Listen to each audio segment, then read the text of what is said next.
2025 January transfer window is in the bag. Maybe not a banger for Manchester United, but we did make some moves. We're going to recap it and then get you our grades for the transfer window. Sir, you want to start with the arrivals? Yes, the arrivals. It's a short list, but top of the list in terms of a true pedigree signing. Patrick Dorgu from Lecce in Italy, the 20-year-old Danish international left wing back, is signing for what? He signed for £25 million initially, another $4 million in add-ons that are apparently hard to come by. He's a unit. Look, we're signing him. He's a project. He's not ready to go. He's not the finished article, but he's someone for the future. You can see why the team wants him. He's got a high level of physicality. He's a good carrier of the ball. He's good in aerial duels. These are areas that we're not good at right now. Forget the striker issue. We lack physicality, we lack pace, and we lack ball carriers. He's good in all those things. Defensively, he's got some work to do, but the back three will help. He also is versatile. He could play up front on the right wing. He's done that at times in Serie A. But like I said, he's a big project. He's a good player. He's probably like you wish you had a Luke Shaw, so he'd be the guy behind him to learn like the who Malacia should have been and was not. But someone to be excited about because he fits the profile for the future. But we need players for now, so this is what we're dealing with. This is what you get for £20 million at the moment. But I like the player. I like the profile. But I wish we signed a striker on loan. But I do like Dorgu. No, he's great, and he progresses with the ball. Lots of forward progressions. That's what we're looking for. Someone take the ball, get up the pitch, cross it in, help us create some goals. The fact that he's versatile, has played on the right wing, is another great feature set that this youngster is bringing to the table, sir. Also, second inbound signing, Ayden Heaven from Arsenal's U21 center back. He's huge, sir. Is he? I think he's like 6'4". I'd have to run the math on meters, but he's pretty tall. Taller than me. Taller than you. Coming in. This one's for the future. Yeah, he's a kid. I mean, he's 18 years old, highly rated from the academy out of Arsenal. Bunch of top clubs in Europe were sniffing around for him. He joins United, obvious reasons. Who else is promoting academy players the way we do?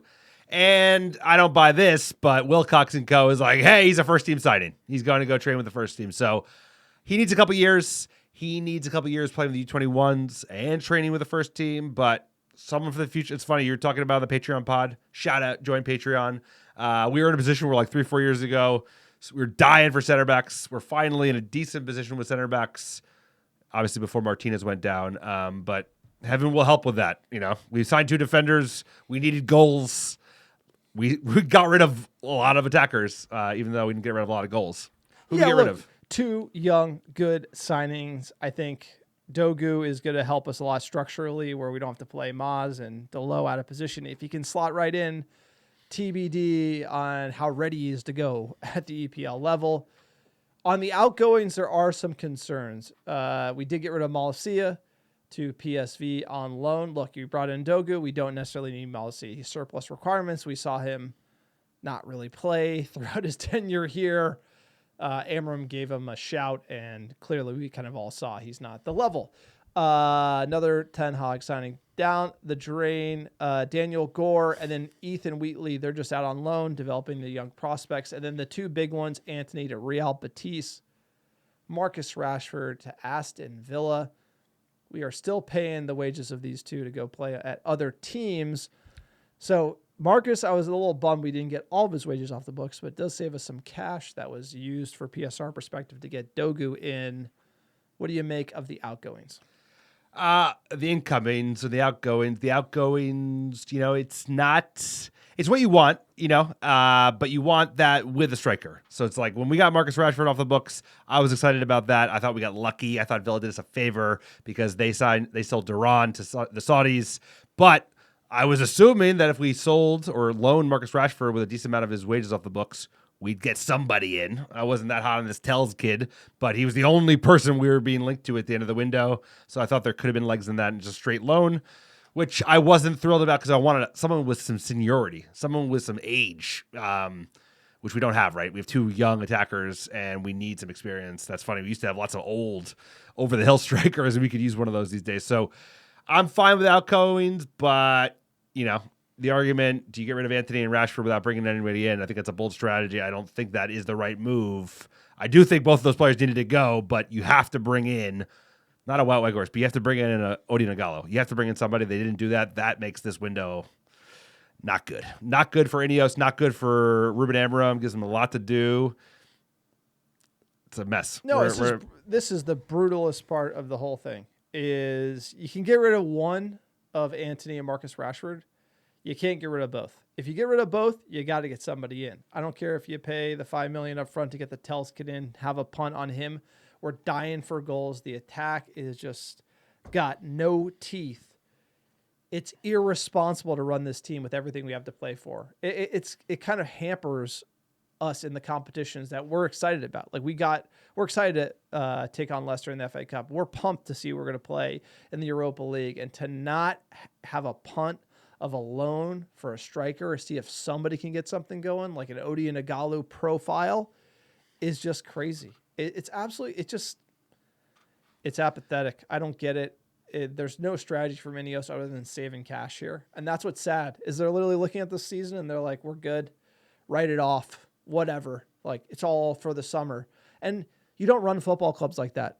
You do not run football clubs like that. We saw what winning the FA Cup did for us last year. And why aren't we trying to do something? Like, why are you getting, like, someone's going to get injured. I don't like Antony. You don't rate him, but you need him on the bench. You need someone like that on the bench to come in and mix it up. And I don't dislike him that much to nobody. Look, we got Ahmad, Garnacho, Hoyland, and Xerxes. That's it for every game we have in every wild. Competition. It's wild. I can't believe these guys don't know what they're doing. I mean, let's be honest. It's like Ratcliffe is running the show. He doesn't know what the fuck he's doing. He's never had a successful sports project go his way. He's great at making money in chemicals. Good for him. And he fired our director of football that we spent a year trying to hire. The hottest DOF in the game. He was like, yo, this place is a mess. We got to go slow, bring in a caretaker, bring in some numpty like Graham Potter, and just let him like 4-2-3-1 to the top 10. Like just stabilize this bitch. And instead, they want the flashy. Give me the best up-and-coming manager in the game. We got him. And they have no money to support him. So it's like we're in a shit sandwich situation. They set him up to fail. And now the only thing the fans can do is like not direct that at anyone other than, remove Ruben Amorim. Everyone else deserves the vitriol.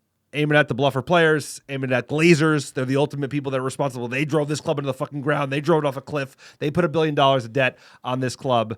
And then there's the arrogance of Jim Ratcliffe is just another arrogant old rich dude. Squad, you can't. It's like you have to blame. Dude, they need to put $1 billion in the squad. Office. Yeah, but he hired the front office. He fired the front office. He's in charge. He's running the show, bro.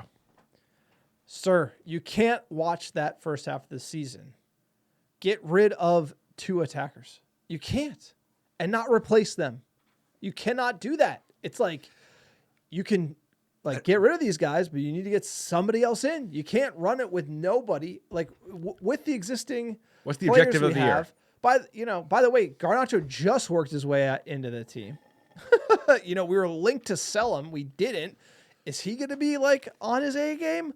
Like, everything we're doing is, like, all over the place. This, to me, is crazy that we can't get a no upfront fee loan player or have prospects to bring in. Because we need goals. We need somebody. We need options right now. And Amorim played Kobe Mano at striker the last game before the end of the window. Managers always do this. They do. They always do this. Especially Mano Portuguese striker managers. to say, hey, I got nothing. I'm playing a midfielder at striker because I got nothing. Give me something. He put both of them in. They did nothing. You had to back the man. They left him hanging out to dry. Why do they have to back the man? They have to back Amorim because they just hired him. Yeah, but why? I'm playing like hire the Amorim? devil. Well, because he's Why the best. hire Amorim? Because he's the best. So you're gonna literally give a guy no strikers? They You don't. give no goals? Well, they have a striker. His name is Rasmus Højlund. Figure it out, bro. His name is Joshua Xerxes. Figure it out, bro. You've seen that, right? So the whole I'm idea just is, like, playing you've like seen it. this It is doesn't how an work. old rich guy thinks. Is like Yeah, but it doesn't work. What's he worried about? He's worried about getting relegated. We're not getting relegated now. Like we beat Fulham, we beat Southampton. We're not getting relegated. He's not that worried about winning the FA Cup. Clearly, he's not that worried about winning the Europa League. If he was, he'd go for a Morata. There were players moving at the end of the window. We could have made like a frisky offer for a loan deal for Osimhen. Why is Morata? Like, Morata's going to Galatasaray. They get more ambition than us. They do. I don't understand. Well, they're the champions. Here's the Champions thing. League. I'm the number one, like, have a laugh at Antony guy. It's insane to get rid of him. To get rid of him and Rashford. Rashford makes sense. Anthony's actually in the squad. Hey, Rashford and the managers don't get along. That's fine. But if you're going to get rid of Rashford, you do not get rid of Antony because you need options. It's a long season. We have multiple cup competitions. I'm like, these people don't know what they're doing. It's very clear they don't know what they're doing. They're over their skis. And on the back of firing Ashworth to come out of this window with like, you got to be frisky. You got to be able to, if you want to wheel and deal on the outs, you got to have replacements coming in. Why would you get rid of Wheatley? By the way, he's not ready. No, I understand, but that's what they're. Cheeto Obi's he's not ready either. He's coming in the first team now, but that's what they're going to do. They're going to ruin some more young kids. You don't rush Cheeto. Cheeto's a real deal, but he needs 2 years. They've already said, hey, he's going to be coming because that's what dumb clubs do. They don't know what the fuck they're doing. That's what I'm trying to say. Because we have an arrogant guy who doesn't know what the fuck he's doing, flying by the seat of his pants, worried about getting relegated with PSR, worried about getting relegated in general. He's not putting any more money in the club. He knows we're not getting Europe next year, and he's worried that, like, I'm not putting any more money in, so I got to make sure I don't, like, go bellies up, and then all of a sudden I lose all my money. No, totally. And then shout out to Subprime Goals, who kind of runs the pro forma analysis on the financials to give us the net outlook for PSR. And right now, as it stands with all the January deals, you're looking at headroom of about 34 million for Manchester United. So we do have room to work within PSR. So the whole idea, like, oh, we can't spend any money, it's like there are savings. And for example, like the Antony deal, like I said, do I think he's great? No, but we're only saving 1.5 million and we're paying him to play at Betis. So why not just keep him? Like, I think you have to look at the roster of where you finish in totality. And I think if you finish net 2 down attackers and you have a negative goal difference in the league and goals aren't coming from anywhere, that doesn't look good. And so from my perspective, Ineos, the grade for the transfer window, Wilcox and Co., it's an F. You failed. Like, we're worse off after this window. I don't necessarily think we gained that much financially. And there's exciting things to play for this season that clearly they're not focused on. Yeah, and I think this speaks to the argument that if Ruben Amorim wins either the FA Cup or the Europa League, that motherfucker should get a 10-year contract. Because if he finds a way to get us into Europe and win a piece of silverware, he deserves all the flowers, bro. Because he's the real deal. Because there's an avenue to do it. Not FA Cup, I don't see it, but Europa League, by hook or by crook, like, we could do it. Like Jose, put him in, like, special coaches could find a way with a group of bluffers to make it work. I think this guy's a special coach, even with, like, one. Now he's got 2 arms tied behind his back. He's just going to be headbutting fools. That's it. It's like, it's all on our special coach to see if he could pull a rabbit out of his hat, because Ineos are doing him no favors. Dude, they don't know what they're doing, bro. What did happen with Nice? Nice is a joke. It's like, no, I know, Ineos Grenadier, bro. Like, they don't know what they're doing. And if Sir Jim Ratcliffe knew what he was doing, he wouldn't interfere. He'd hire these guys, let them do it, and instead he's like, oh, he's firing people, bro. He's like, he doesn't know what he's fucking doing. You don't hire these people and then, like, jump in and micromanage them. It's like, you let them run the fucking company, and then we're 13th, and we got worse in the January transfer window. Like, realistically, we got, like, we're not scoring goals, and we're going to score less. Neither of these guys were scoring goals, to be fair. I think you want the body in Antony. You need bodies. I think you're under. I agree with you that, like, 65th minute punt. No, he could feed the ball to Ahmad. Like, exactly, actually, like, yes. he could play wing back, and then you could push Dorgu up. It's like, he can play. I think he's not, like, great. We fired our DOF. We don't even have subs now. Sir, we fired our DOF 5 weeks before the window opened. Who is going to come on as a sub for Garnacho and Ahmad? Eriksson, Casemiro, Lindelof. What? Yeah, we're fucked, bro. Like who's coming on? Is Johnny Evans going to come on as a sub for Garnacho in the 70th minute? He's hurt. Like Harry Maguire. Put him in the front. Who's coming on for those players? And it's like, we don't have options because we literally got rid of them and we signed nobody. So look, let us know what you think of the transfer window. Is it as crazy as we think? Like, graded below A, B, C, D, F. F being for failure. Sir, is that your grade? Yeah, it's an F. It's an F. It's a failure of January. This is a horrid window. Comment below, like, subscribe, help out the YouTube channel, and we'll see you in the next video.